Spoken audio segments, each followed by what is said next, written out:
नमस्कार, डीजीएनए न्यूज के इस खास शो क्रेजी क्रिकेट में आप सभी का बहुत बहुत स्वागत है। और हम इस खास शो के माध्यम से आज के दौर में जो आसपास कहीं ना कहीं नेगेटिविटी है उसे क्रिकेट के माध्यम से दूर करने की कोशिश करते हैं, या यूं कहें कि थोड़ा सा आपको रिफ्रेश करने की कोशिश करते हैं, ताकि आप इस पेंडेमिक सिचुएशन में स्पोर्ट्स एक्टिविटीज के कुछ पहलुओं पर चर्चा जानने के माध्यम से अपने आप को कहीं ना कहीं थोड़ा ताजगी के साथ महसूस करवा सके।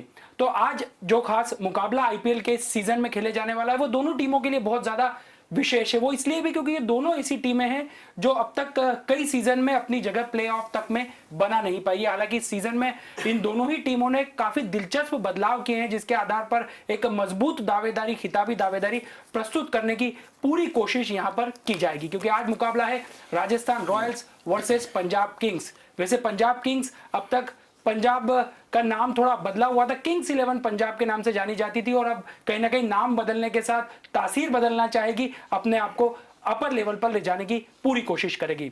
हम इस शो को आगे बढ़ाएं, लेकिन उससे पहले हम हमारे खास अतिथियों से आपका परिचय करवा देते हैं। हमारे साथ मौजूद हैं हमारे स्पेशल गेस्ट श्री सुखदेव सिंह गुम्मन जी। इंदौर डिवीजन क्रिकेट एसोसिएशन के सदस्य हैं, क्रिकेट में उनकी खासी रुचि है, कई खास टीमों का वो प्रतिनिधित्व कर चुके हैं, और अपने अनुभवों के आधार पर कहीं ना कहीं जो क्रिकेट के तमाम पहलू हैं उस पर प्रकाश डालते हैं और हमारी जो क्यूरियोसिटी है उसको शांत करने की कोशिश करते हैं। सर, आपका बहुत बहुत स्वागत है। और उसके साथ साथ आज हमारे साथ एक खास मेहमान मौजूद हैं, जिनके बारे में जब मैं आपको बताऊंगा तो आप समझ जाएंगे कि क्रिकेट से उनका कितना लगाव है। हमारे साथ मौजूद हैं तेजवीर जुनेजा जी।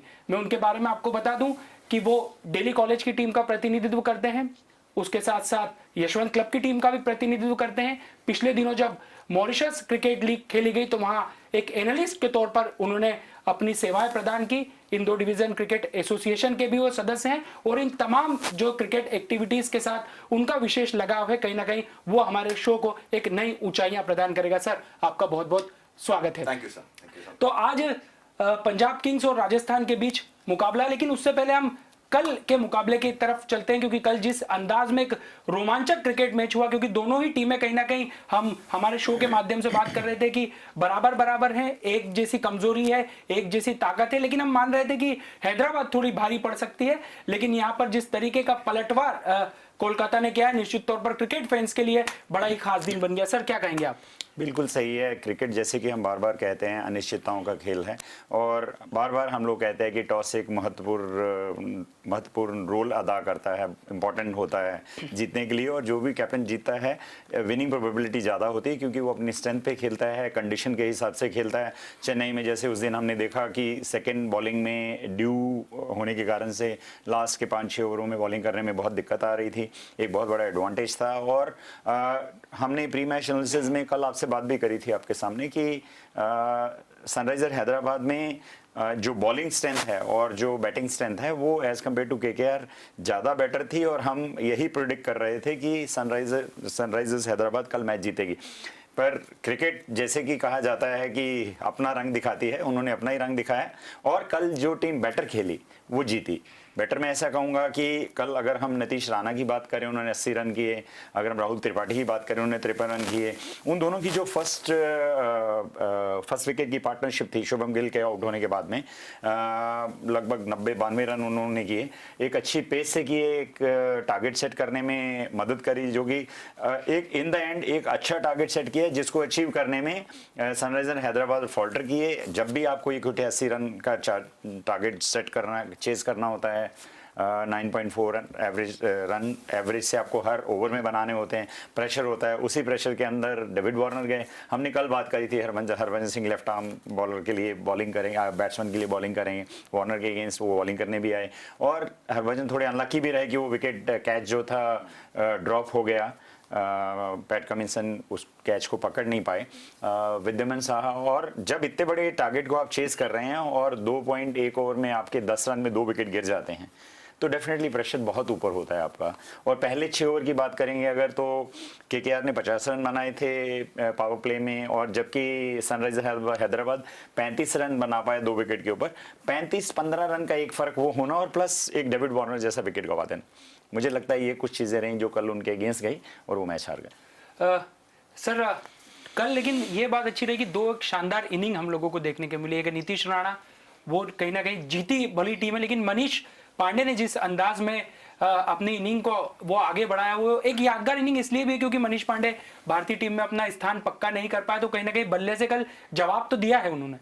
बिल्कुल सही कह रहे हैं अभिषेक आप। मनीष पांडे जो हैं बहुत ही रिलायबल बैट्समैन रहे हैं सनराइजर्स के लिए। आप देखिए उनका प्रदर्शन हमेशा ही अच्छा रहा है, ओवर द पीरियड वो हमेशा खेलते हैं और एक अपनी जगह बनाने में सक्षम है।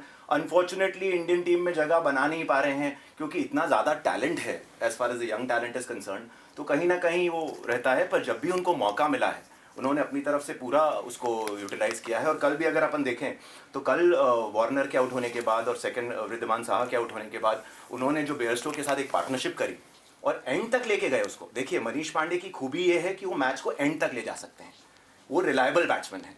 आज वो मैच जीता जा सकता था, आखिरी में मुश्किल से मेरे ख्याल से 20 या 22 रन कुछ चाहिए, 11 लास्ट ओवर में 22 रन चाहिए, 22 चाहिए थे, 11 बना पाए और वो करना भी बहुत बड़ी बात थी। खैर वो ये बात अलग है। राजस्थान कल कोलकाता ने नो डाउट इतनी अच्छी बैटिंग करी और मुझे कहीं ना कहीं लगता है कि जो मैच था वो कहीं ना कहीं जो इयॉन मॉर्गन की एक कप्तानी को अगर आप सुखदेव जी देखें कल, मतलब वेरी डिफरेंट एक मेच्योरिटी लेवल जो उन्होंने दिखाया।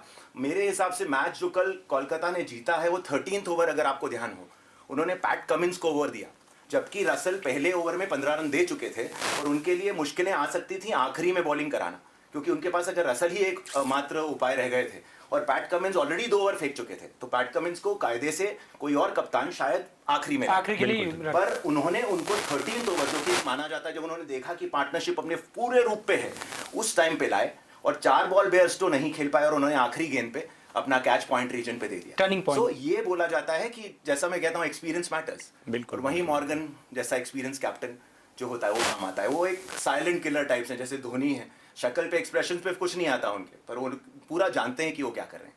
तो कुल मिलाकर एक्सपीरियंस का आज भी क्रिकेट में उतना ही महत्व है। T20 फॉर्मेट में भले ही यंगस्टर जो अपने मजबूत बल्लेबाजी और चौके छक्के के लिए जाने जाते हैं, लेकिन कप्तानी भी बहुत ज्यादा मैटर करती है, जैसे कि टॉस। तो अब आज के मुकाबले के लिए बढ़ते हैं हम, क्योंकि आज जो मुकाबला है वो राजस्थान रॉयल्स और किंग्स पंजाब के बीच में, और जैसा मैंने आपको बताया कि दोनों ही टीम ऐसी है जो प्लेऑफ में जगह बनाने में कई सीजन में असफल साबित हुई है। हालांकि जैसा फिर मैंने बताया कि कई दिलचस्प बदलाव इस सीजन में दोनों ही टीमों ने किए हैं, इसलिए उम्मीदें इस बार शुरुआती मैच से बरकरार रखना चाहेंगी ये दोनों ही टीम। सर आज वानखेड़े स्टेडियम में मुकाबला है, टॉस यहाँ पर भी मैटर करेगा, ड्यू फैक्टर और शबनम। बिल्कुल मैं बार बार यही कहता आया हूं कि जो भी कप्तान टॉस जीता है वो अपने पोटेंशियल पे खेलता है कि उनका बेस्ट क्या है, क्या वो अच्छे बॉलर हैं उनके पास में या अच्छे बैट्समैन हैं उनके पास में। तो उसको देखते हुए अगर हम सिनेरियो देखते चले आ रहे हैं, अभी 3 मैचों में तीनों बार टॉस जीतने के बाद ऑपोजिशन को उन्होंने खिलाया है कि आप आइए, आप विकेट पे खेलिए, रन बनाइए, हम असेस करेंगे कैसे विकेट है, उसको चेस करेंगे। और एक ड्यू फैक्टर डेफिनेटली एक इंपॉर्टेंट रोल प्ले कर रहा है। कल भी अगर आप देखेंगे, कल के मैच में चेन्नई में भी 12वें ओवर से मैंने देखना चालू किया था, टॉवल के साथ में आपको बॉल को क्लीन करना पड़ रहा है। जब बॉलर जो है या आपका साथी फील्डर जो है वो आपको बॉल सुखा के देता है या आप सुखाते हैं, तो आधा टाइम आपका माइंड डिस्ट्रैक्ट होता है, आप बॉल क्लीन करने में लगते हैं, जो आपको प्लान करना है कि मुझे बॉल कैसे करनी है। तो कहीं ना कहीं आप सोचते हैं बॉल गीली है, ये हाथ में मैं ग्रिप नहीं कर पाऊंगा, मैं प्रॉपर यॉर्कर मुझे मारना है, नहीं मार पाऊंगा। आपने कल देखा होगा अब्दुल समद ने एक 6 मारा था पैट कमिंस को, उन्होंने यॉर्क करने की कोशिश करी थी, in the bargain over pitch हुई और उसको बहुत एफर्टलेस 6 मारा था उसमें उन्होंने 6 मारा था। हाँ, तो बहुत शानदार स्ट्रोक था वो उनका। तो देखिए एक पैट कमिंग जैसा बॉलर जो टॉप बॉलर्स में आता है वर्ल्ड के, और वर्सेस एक नया बच्चा है अब्दुल समद जो सामने खेल रहा था, J&K से खेलते हैं, 3rd सीजन में अभी खेल रहे हैं आईपीएल में, यंगस्टर हैं, वो आपको अगर इतना लंबा छक्का मार सकते हैं तो आप सोच सकते हैं कि बॉल जब वेट होगी उसको करते वक्त बॉलर की क्या हशर होगा, वो क्या सोचता है, वो क्या प्लानिंग करता है, एग्जीक्यूशन क्या करता है। तो एक बहुत बड़ा एडवांटेज है, जो भी टीम टॉस जीतेगी मुझे लगता है ऑपोजिशन को बैटिंग कराएगी, खुद बॉलिंग करेगी, ताकि ड्राई कंडीशन में आपके जो स्पिनर्स हैं, स्पिनर्स के लिए ज्यादा मैटर करता है कि बॉल गीली हो, क्योंकि स्पिन करनी है आपको। तो अगर वो गीली होगी तो आपकी बॉल जो है, फिंगर्स जो हैं वो मूव नहीं कर पाएंगे, ग्रिप नहीं कर पाएंगे, तो आप प्रॉपर नहीं कर पाएंगे। तो आपके स्पिनर अगर प्रॉपर बॉलिंग कर लेते हैं और उसके बाद में आपको रन चेस करना है, और गीली बॉल के साथ तो छोटी बाउंड्री के साथ में, वानखेड़े स्टेडियम में बाउंड्रीज छोटी हैं। कल हमने पिछले मैच में हमने देखा कि कितने एफर्टलेस 6 लग रहे थे। तो कितना भी बड़ा स्कोर आप कर लें, मुझे लगता है anything about 200 run easily chasable है इस विकेट के ऊपर। अगर आप बैटिंग सेकंड करते हैं तो आप आराम से 200 रन बना सकते हैं। तेजवीर सर, सहमत है आप? क्योंकि वानखेड़े स्टेडियम कहीं ना कहीं बल्लेबाजों के लिए तो अच्छा विकेट रहता है, लेकिन शुरुआती दौर में थोड़ा सा फास्ट गेंदबाजों को मदद करता है, लेकिन ओस फैक्टर जैसी हम बात कर रहे हैं यहाँ पर, ड्यू फैक्टर जो है वो कप्तान को इस बात के लिए प्रेरित करेगा कि टॉस जीते हैं तो शुरुआती दौर में विपक्षी टीम को बल्लेबाजी के लिए आमंत्रित किया जाए। बिल्कुल सहमत हूं मैं इस बात से, क्योंकि वानखेड़े स्टेडियम देखिए सी साइड, बिल्कुल ग्राउंड जो है वो बिल्कुल सी साइड पे है और वो ड्यू फैक्टर मुंबई में आता ही आता है। वानखेड़े इस मामले में वैसे भी बहुत ससेप्टेबल ग्राउंड रहा है। आप देखें तो पहली जो टीम खेलेगी उसको एक बेसिक वो रहता है कि हाँ भाई बड़ा स्कोर खड़ा करना। आपके यहाँ पे इस ग्राउंड में 220 भी चेजेबल है, जैसा कि सुखदेव जी ने बोला, तो एक नॉर्मल स्कोर है वहाँ पे। अगर आप पहले बैटिंग कर रहे हैं तो बाद में बैटिंग करना 100% एडवांटेज रहेगा। ड्यू फैक्टर आता ही आता है, छोटा ग्राउंड है। हमने उस दिन देखा दिल्ली ने कितनी आसानी से चेस किया। पंत को देखें आप, शिखर धवन को देखें, क्या इनिंग खेली उन्होंने, उसको ओवरऑल आपके पृथ्वी शॉ एकदम ही पूरा नेचुरल, कोई बॉलर का कोई इफेक्ट ही नहीं था। अच्छे अच्छे बॉलर उस जगह पे बाद में परेशानी में आते हैं। तो toss is going to be one of the most important factor. Win the toss and field of course sir कप्तानों के बीच भी यहाँ पर एक परीक्षा रहेगी। संजू सैमसन इस बार पहली बार कप्तानी करेंगे, ये भी एक राजस्थान को। Chris Morris sir 16 crore 25 lakh की बोली में सबसे महंगे खिलाड़ी। मुझे लगता है कुछ प्लेयर्स जो हैं बहुत ओवर प्राइस में खरीदे गए क्रिस मॉरिस में, और से कहीं ना कहीं मुझे ऐसा लगता है कि क्रिस मॉरिस उनमें से एक है। और जहां तक आपने कप्तानों की बात करी, दोनों कप्तान हैं, दोनों कीपर हैं, दोनों बिग हिटिंग बैट्समैन हैं, और दोनों ही टीमों जो हैं इन्होंने आज तक अंडर परफॉर्मेंस दी है। अगर आप उन टीमों को देखेंगे तो जो जिस तरह के प्लेयर उनके पास में हैं, जितनी कैपेबिलिटी उन प्लेयर्स में है, उनको देखते हुए उनको बहुत अच्छा करना चाहिए था जो वो नहीं कर पाए हैं। बट डेफिनेटली दो हार्ड हिटिंग बैट्समैन, दोनों कीपर, दोनों कैप्टन, उनके बीच में मुकाबला है। मुझे उम्मीद है कि मुकाबला बहुत अच्छा होगा। सर ओपनिंग पार्टनरशिप की बात करें तो यहाँ पर अगर पिछले सीजन का हम थोड़ा सा इतिहास उठाएं तो पंजाब भारी दिखाई देती है, क्योंकि मयंक अग्रवाल, केएल राहुल, हालांकि केएल राहुल अभी फॉर्म में नहीं है, लेकिन पिछले सीजन में इस जोड़ी ने जो कमाल किया है वो यादगार रहा। केएल राहुल 500 से ज्यादा रन सीजन में बनाए, मयंक अग्रवाल 400 से ज्यादा रन बनाए, लेकिन यहाँ पर कहीं ना कहीं राजस्थान रॉयल्स थोड़ा सा स्ट्रगल करती हुई दिखाई दे रही है, क्योंकि अभी पक्का नहीं है कि आखिर कौन शुरुआती बल्लेबाजी के तौर पर उतरेगा, क्योंकि तकलीफ यहाँ पर यशस्वी जायसवाल की है। टीम चयन में 4 विदेशी खिलाड़ी कौन होंगे? लिविंगस्टोन को खिलाना है, यशस्वी को लेना है, जॉस बटलर को ओपन कराना है, या खुद कप्तान संजू सैमसन ऊपर आएंगे, या बेन स्टोक भी एक ऑप्शन है। लेकिन मिडिल ऑर्डर उतना मजबूत दिखाई नहीं दे रहा राजस्थान का जितना कि होना चाहिए। नहीं, मैं इससे कुछ सहमत नहीं हूँ आपकी बात से। उस हद तक सहमत हूँ कि पंजाब के पास में जो 2 ओपनिंग बैट्समैन हैं वो बहुत ज़्यादा टॉप हैवी है।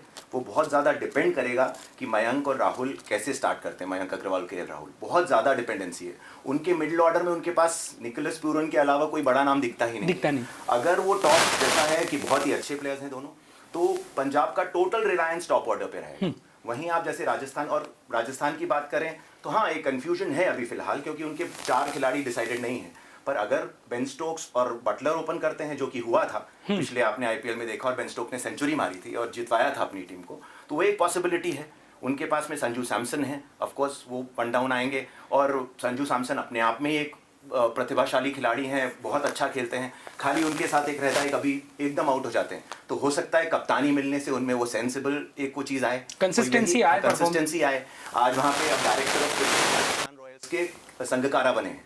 एक वो एक्सपीरियंस राजस्थान रॉयल्स में आया होगा। संगकारा एक बहुत ही इंटेलिजेंट क्रिकेटर रहे हैं अपने आप में, तो वो एक चीज़ है। फिर वहाँ पे लियाम लिविंगस्टोन है, Chris Morris 16.5 lakh, which is crore, sorry, very big price for a player. But वो एक प्रेशर रहेगा शायद क्रिस मॉरिस पे, जैसा बोला जाता है हमारे उसमें कि जितने ज़्यादा आप प्राइस में बिको उतना प्रेशर आपके ऊपर बढ़ता है।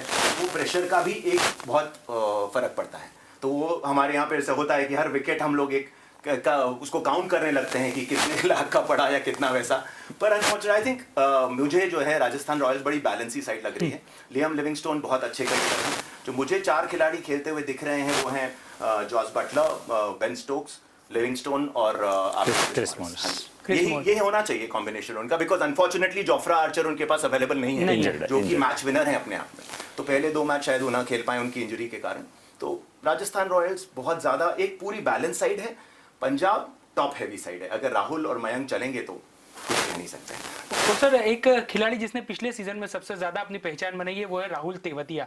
उनकी बात करना बहुत ज्यादा जरूरी है। एक शानदार ऑलराउंडर के तौर पर उन्होंने अपने आप को प्रस्तुत किया है। कितनी निगाहें रहेगी इस सीजन में उनके ऊपर और डिपेंडेंसी कितनी रहेगी इस टीम की? नहीं, डेफिनेटली देखिए, डिपेंडेंसी तो मैं नहीं बोलूंगा, बट हाँ वो उसको एक ऑलराउंडर बोल सकते हैं। उसको एज ए स्पिनर लिया गया था, जबकि हमने देखा कि बहुत लंबे लंबे सिक्सेस मारे उसने, जो दुबई में पिछला आईपीएल हुआ था उसमें, और he has emerge as a allrounder.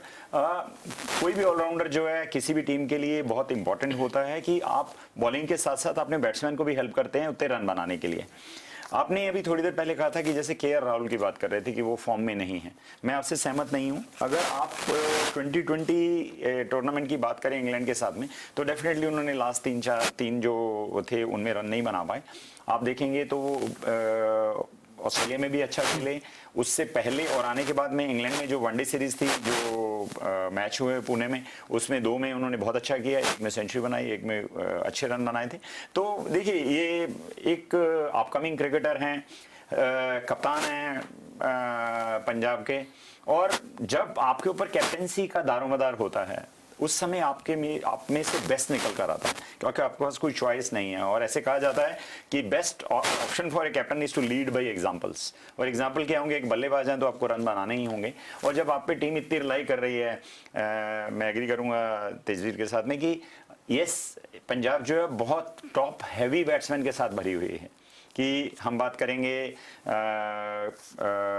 KL Rahul की, मयंक अग्रवाल की, उसके बाद क्रिस गेल हैं, या क्रिस गेल की जगह पे निकोलस पूरन हैं, फिर उन्होंने हेनरी मोइसेस को इस बार लाया है, ऑस्ट्रेलियन ऑलराउंडर हैं ये खेलेंगे। बट ऑल दो अगर मैं दोनों टीम की बात करूं तो अभी जो आईपीएल विंडो में से कुछ प्लेयर उनके गए हैं, जैसे हम राजस्थान रॉयल की बात करें तो स्टीवन स्मिथ गए हैं, बहुत अच्छे प्लेयर थे।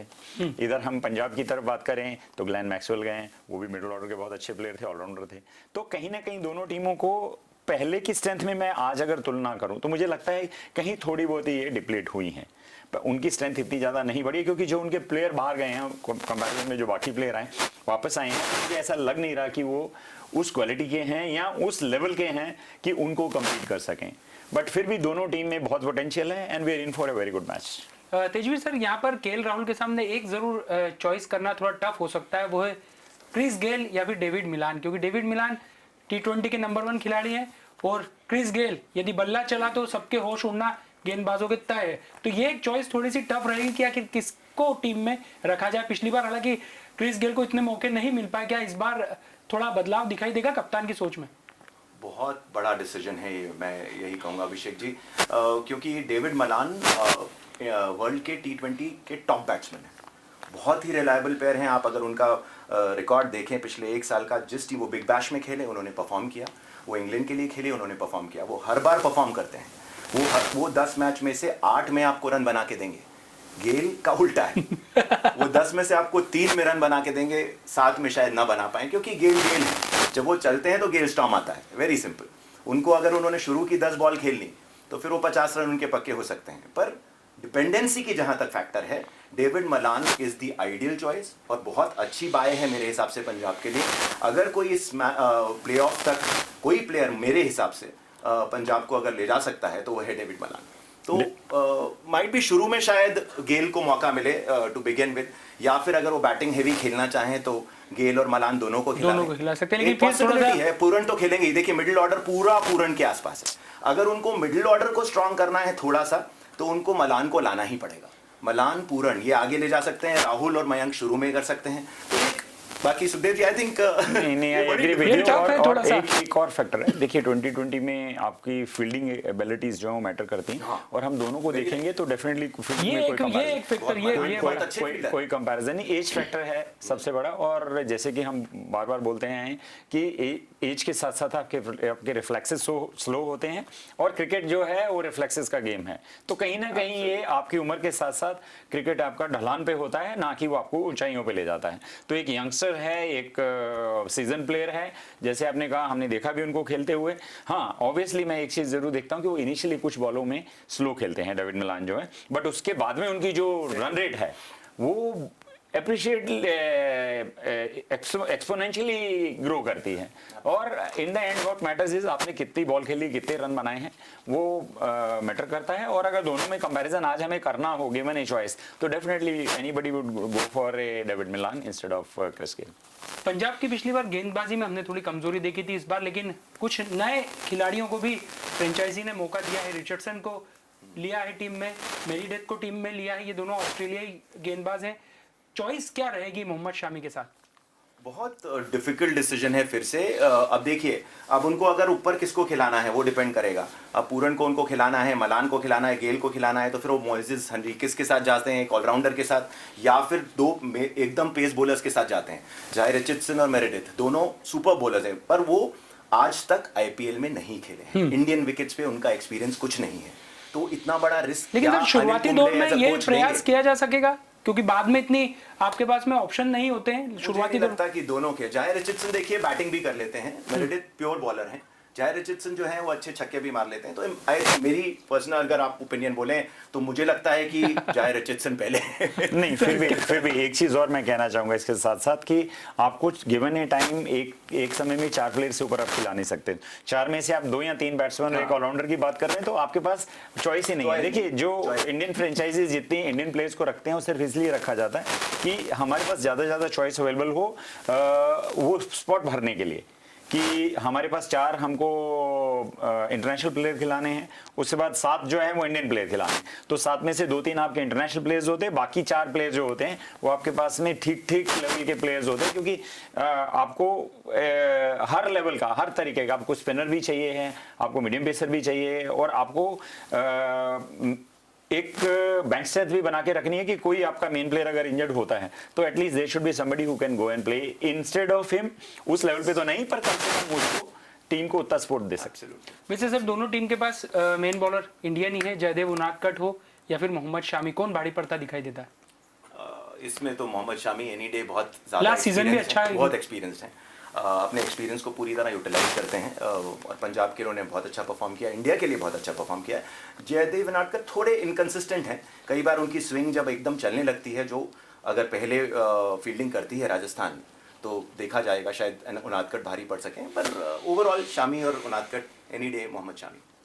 कोई कंपैरिजन नहीं है, कोई कंपैरिजन नहीं है। हमने पिछले सीजन में भी देखा। हाँ, अगर आप बात करें कि 3 सीजन 4 सीजन पहले, तो जयदेव उनादकट की बात आप कर सकते थे कि वो अच्छी बॉलिंग कर रहे थे। लास्ट सीजन में मुझे नहीं लग रहा कोई भी ऐसा रिमार्केबल परफॉर्मेंस उनकी थी कि उनको मोहम्मद शमी जैसे टॉप बॉलर के साथ में रेट किया जाए। मोहम्मद शमी की ब्यूटी है कि वो जब ओपनिंग बॉल करता है, नई बॉल के साथ में स्विंग करता है, आप डेथ ओवर में उसके यॉर्कर्स देखिए, उसकी जो पकड़ है बॉल के साथ में, जो मूवमेंट है, और उसको मालूम है कौन से बैट्समैन को कैसे खिलाना। एक एसेट है पंजाब के लिए। एब्सोल्युटली। वैसे सर ये राजस्थान के साथ भी एक दिक्कत है कि 2 लेग स्पिनर हैं, किसको मौका दिया जाए? तेवतिया भी हैं, श्रेयस गोपाल भी हैं। मेरे हिसाब से दोनों खेलेंगे। देखिए, तेवतिया जैसा सुखदेव जी ने बताया, एक अब वो बॉलर नहीं रह गए, अब वो ऑलराउंडर है। अब वो शेल्डन कॉटरेल को अभी भी पसीने आते होंगे, 35 रन उन्होंने एक ओवर में मतलब मैच को पूरा पलट दिया। तो आज तेवतिया अब एक ऑलराउंडर के रूप में जाने जाते हैं, और बहुत अच्छे बॉलर भी हैं, वो रन नहीं देते वो, जो कि एक 2020 में जरूरत होती है। श्रेयस गोपाल अपने आप में बहुत अच्छे वो हैं, शेन वॉर्न की ट्रेनिंग में रहे हैं, तो श्रेयस गोपाल भी जरूर खेलेंगे। दोनों स्पिनर तो वही 2 बेस्ट हैं, तो उसमें कोई चॉइस नहीं है। आई थिंक वो दोनों का खेलना जरूरी है राजस्थान के लिए। सर जाते जाते चॉइस की टीम आप दोनों को, ये मुकाबला भी बहुत ज्यादा जरूरी है, हमारे स्टूडियो का मुकाबला है सर। ये मैं अपने दिल की बात कहूं तो मैं चाहूंगा हम तो पंजाब की जर्सी भी पहने। दोनों पंजाबी है तो हम चाहेंगे पंजाब जीते। तो वही बात है कि दिल कहता है पंजाब, दिमाग कहता है राजस्थान, बड़ा सिंपल है। पर मेरा दिल भी कहता है कि पंजाब, क्योंकि देखिए मैं जो आजकल फटाफट क्रिकेट है, 2020 क्रिकेट है, 120 बॉल खेलनी है आपको, और आपके पास जो बैट्समैन की जितनी क्वालिटी अच्छी होगी उतना इजीली आप उसको अचीव कर सकते हैं। और खासतौर पर इस तरह की विकेट वानखेड़े की, जहां पे हमने पिछली बार देखा स्पिनर्स को इतना बुरी तरह से मार पड़ रही थी। तो एक चीज और मैं इसमें कहना चाहूंगा अपार्ट फ्रॉम रिजल्ट, कि आज दोनों कैप्टन कोशिश ये करेंगी कि कम स्पिनर को खिलाया जाए, मीडियम पेसर्स अच्छे खिलाए जाएं, जो वेरिएशन ला सकते हो, और जो डेथ बॉलिंग या जो यॉर्कर्स ज्यादा एग्जीक्यूट कर सकते हो। क्योंकि पिछले मैच में हमने देखा कि स्पिनर्स को इतनी बुरी तरह से मार रहे थे सारे बैट्समैन। तो कहीं ना कहीं वो इस विकेट को देखते हुए एक चेंज दोनों कप्तान लाना चाहेंगे। और वापस आ जाएं तो मैं पंजाब के साथ सिर्फ इसलिए जा रहा हूं कि उनमें से जो टॉप के 4 बैट्समैन हैं अगर एक भी चलता है एनफ किसी भी टीम के लिए वो तो यहाँ जिताने पर लायक। हमारे एक्सपर्ट जिस तरीके से बता रहे हैं कि कहीं ना कहीं पंजाब की जो टीम है, पंजाब के जो पुत्र हैं, वो भारी दिखाई पड़ सकते हैं राजस्थान के रणबांकुरों पर। तो अब इंतजार की घड़ियां भी समाप्त होने वाली है, क्योंकि अब से कुछ देर बाद ही ये खास मुकाबला शुरू होने वाला है। लेकिन दोनों ही टीम, क्योंकि अब तक के जो पिछले कुछ सीजन रहे हैं अच्छे नहीं रहे, तो एक नई शुरुआत के साथ आज मैदान पर उतरेगी और कोशिश करेगी कि अपनी खिताबी दावेदारी को मजबूत इस पहली जीत के साथ किया जाए। आप दोनों ही एक्सपर्ट का बहुत बहुत धन्यवाद। तो कुल मिलाकर हमारी इस खास पेशकश में फिलहाल इतना ही, लेकिन आप सभी से एक बार फिर रिक्वेस्ट है कि कोविड प्रोटोकॉल का पूरी तरीके से पालन करें। किसी भी काम से, किसी भी जरूरी काम से ही घर से निकलें, और अगर बाहर निकलें तो मास्क और सोशल डिस्टेंसिंग जैसे प्रोटोकॉल्स का जरूर पालन करें। फिलहाल हमारी इस खास पेशकश में इतना ही, लेकिन डीजीएनआर न्यूज पर खबरों का सिलसिला लगातार जारी है। आप बने रहिए हमारे साथ। नमस्कार।